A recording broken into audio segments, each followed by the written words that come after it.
तो आज हम लोग क्या देखने वाले हैं, तो हमने अभी तक आपको बताया था चुंबकीय क्षेत्र की रेखाएं क्या होती हैं, कैसी होती हैं, आपने कल की क्लास में देखा था। तो चुंबकीय रेखा जो क्षेत्र की रेखाएं हमने कुछ इस तरह आपको समझाया था, जैसे ये आयतकार जो आपका क्षण चुंबक है, एन और यस इसके ध्रुव हैं, जिससे यन से निकल कर एस में क्या होती हैं, जाती हैं। चुंबकीय क्षेत्र की रेखाएं एन से हुई निकली और यस में गई, यन से निकलकर यस में चली जाती हैं। यहाँ से भी आपका यन से ही निकलकर यस में, यन से निकलकर यस। ये जो चुंबकीय क्षेत्र की रेखाएं होती हैं, हमने आपको कल बताया था ये बंद वक्र बनाती हैं। तो आप खुद ही देख रहे हैं कि बंद वक्र काल्पनिक रेखाएं होती हैं, तो ये बंद वक्र जो बनाती हैं।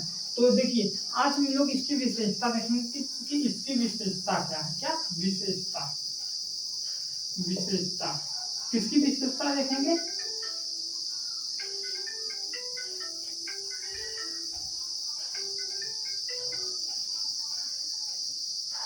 हाँ भाई, अच्छा ठीक है, ठीक है यार।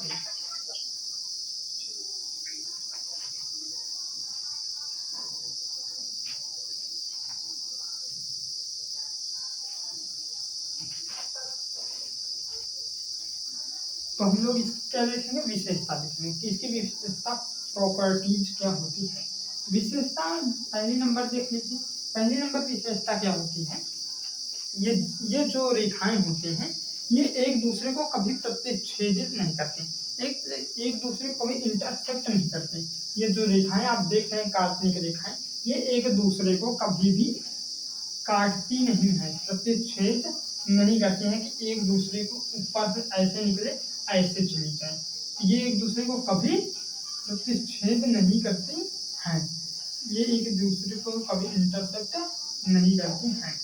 तो आप लोग ये समझ लीजिए।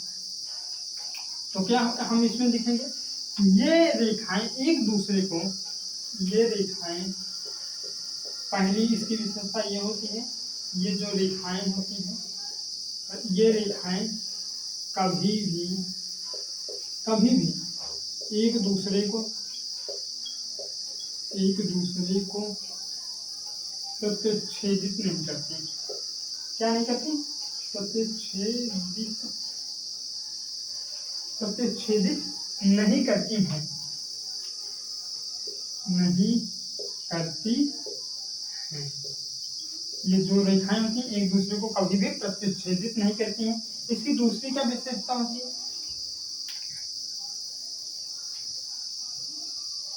तो जो आप ये देख रहे हैं चुंबक है, इस चुंबक के सबसे ज्यादा ताकत, यानी सबसे ज्यादा अगर हम लोग चुंबक का चुंबकत्व तो देखा है कि सबसे ज्यादा इसमें कहाँ पर है चुंबकत्व, तो आपको ये दिख रहा है ध्रुव, यहाँ पर ये जो काल्पनिक रेखाएं हैं पास पास है, इन दोनों ये तीनों के बीच में क्या गैप बहुत कम है, यानी इन सब क्या है दोनों ओर देखो पास पास में है। तो सबसे ज्यादा ये चुंबकत्व कहाँ पर होता है, हमेशा चुंबक के ध्रुवों पर सबसे ज्यादा चुंबकत्व आपका होता है। दूसरा आप लोग यहाँ ये देख लीजिए, चुंबकत्व सबसे अधिक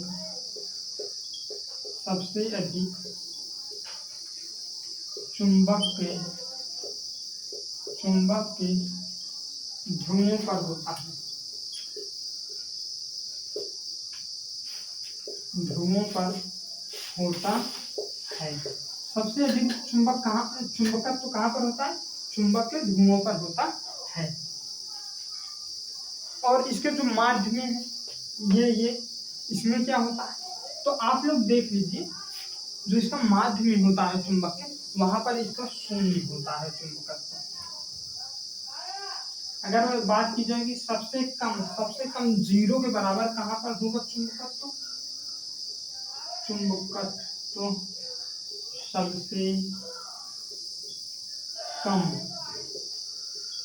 सबसे कम कहाँ पर होता है, माध्य में होता है। यहाँ पर मान लीजिए लगभग शून्य के बराबर होता है। यहाँ पर एक लाइन में इसको भी लिख लो, लगभग शून्य के बराबर होता है। इतना कम होता है कि कोई होता है, बहुत कम होता है। फिर उसके बाद आपका क्या हो गया, चुंबकीय क्षेत्र की जो आपकी जो चुंबकीय क्षेत्र की रेखाएं थी उनकी विशेषता आप लोग देख लिया। पहली विशेषता क्या है, ये रेखाएं कभी एक दूसरे को प्रतिच्छेदित नहीं करती। ये जो आप देख रहे हैं रेखा, ये एक दूसरे को कभी भी क्या नहीं करती है, प्रतिच्छेदित नहीं करती हैं, एक दूसरे को कभी इंटरसेप्ट नहीं करेंगी। दूसरा, चुंबकत्व तो सबसे अधिक चुंबक के ध्रुवों पर होता है। जो आप यन और यस देख रहे हैं, ये इन दोनों ध्रुवों पर सबसे अधिक चुंबकत्व होता है। चुंबकत्व सबसे कम माध्य में होता है। तो जो ये चुंबक आपका है उसका माध्य जो होता है वहां पर क्या होता है कि सबसे कम होता है, लगभग शून्य के बराबर होता है। इतना आप लोग याद रखना। फिर उसके बाद हमारा आ जाता है चुंबकीय फ्लक्स, यानी मैग्नेटिक फ्लक्स। तो हम लोग अब मैग्नेटिक फ्लक्स देखें क्या होता है। तो इसे क्या किया जाए, इरेज किया जाए। आपको पता है अगर चुंबकीय बल रेखाएं, चुंबकीय क्षेत्र की रेखाएं हैं तो वहां पर चुंबकत्व और चुंबक दोनों ही होंगे। इतना आपको पता है, मतलब इतना आपको पता है तो चुंबकीय फ्लक्स आपके लिए एक छोटी खिलौना बन गई। यहाँ पर क्या हो जाएगा, मैग्नेटिक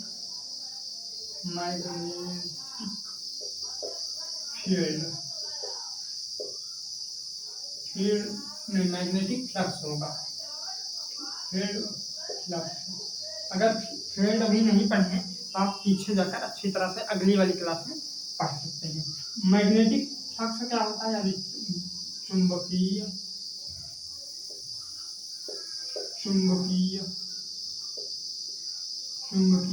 फ्लक्स क्या होता है, फ्लक्स क्या होता है, मैग्नेटिक फ्लक्स क्या होता है, चुंबकीय फ्लक्स क्या होता है। जब किसी चादर को, एक आप लोहे की चादर या कोई भी चादर हो, लोहा कोबाल्ट निकल कोई भी चादर होता है, तो उसमें से जितनी भी किरणें, यहाँ पर देखिए ये क्या है आपकी एक चादर हो गई। मैं पहले चादर मत पढ़ा, पहले ये रेखाएं ही खींच लेते हैं।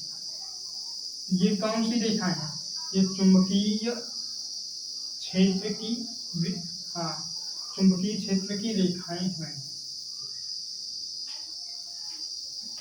ये चुंबकीय क्षेत्र की रेखा है, और चुंबकीय क्षेत्र जब तक नहीं होगा तो रेखाएं भी, लाइन भी उनकी नहीं होंगी।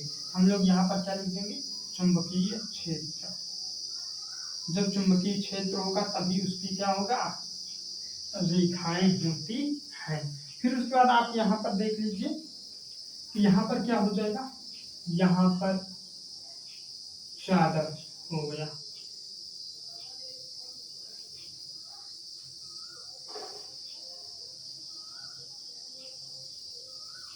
इतना आपको समझ में है कि ये चुंबकीय रेखाएं हैं जो आपको जाते हुए दिख रही हैं।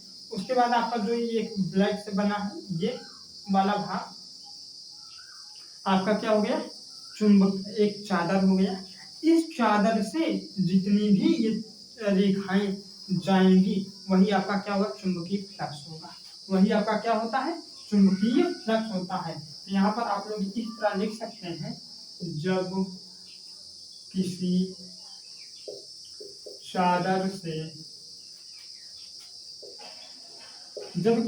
चादर को चुंबकीय क्षेत्र में रखा जाता है, चुंबकीय क्षेत्र में रखा जाता है, जब किसी चादर को चुंबकीय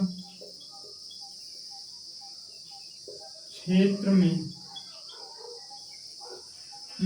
रखा जाता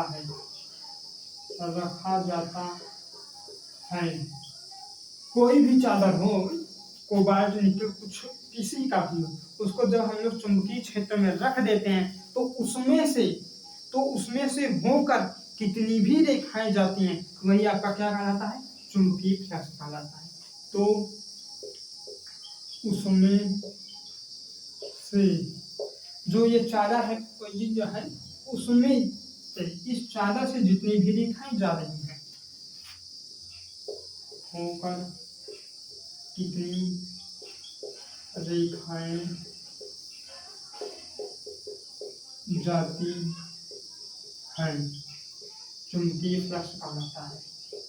चुंबकीय फ्लक्स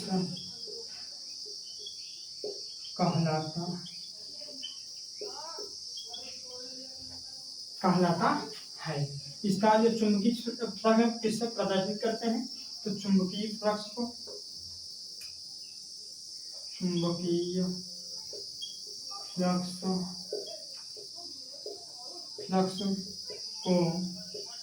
फाई से प्रदर्शित करते हैं। किससे करते हैं, फाई से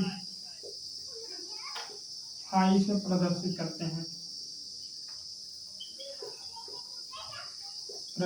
करते हैं, आपको समझ में आया कि ये जो चुंबकीय क्षेत्र में रखा हुआ आपको चादर दिख रहा है, इसमें से जितनी भी किरणें बाहर की ओर जाएंगी, जितनी भी किरणें इससे गुजरेंगी, वो सब आपका क्या हो जाएगा, चुंबकीय फ्लक्स हो जाएगा। चुंबकीय फ्लक्स को फाई से प्रदर्शित करते हैं। इसका एसआई यूनिट क्या होता है ये देख लीजिए। नहीं, इसका पहले फार्मूला देख लीजिए। फार्मूला आपका फाई बराबर हो जाता है बी ए कॉस थीटा। बी ए कॉस थीटा, बी क्या है, बी आपका चुंबक हो जाता है। ए क्या है, आपका जो एरिया क्षेत्र हो जाता है। कॉस थीटा का मान आप जानते हैं, फाई आपका फ्लक्स होता है। इतना आपको पता लगा। अब इसका एसआई यूनिट क्या होता है, इसका एसआई यूनिट यानी मात्रक क्या हो जाएगा, इसका मात्रक आपका वेबर हो जाता है। क्या हो जाता है, वेबर हो जाता है। पहला आपका ये जान लीजिए, वेबर हो जाएगा। फिर इसका एक सीजीएस मात्रक होगा।